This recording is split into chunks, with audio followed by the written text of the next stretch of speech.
tahanan. Mababang material pero matibay sa unos ng buhay.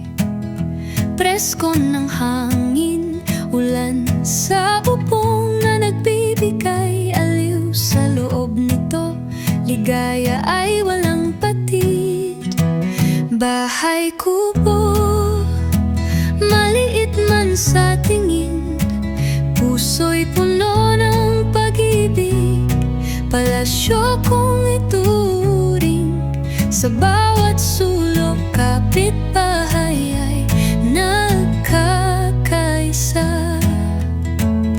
Ulan ay bumubuhos sa bubong na nipa. Tuwang-tuwang puso sa simpleng saya.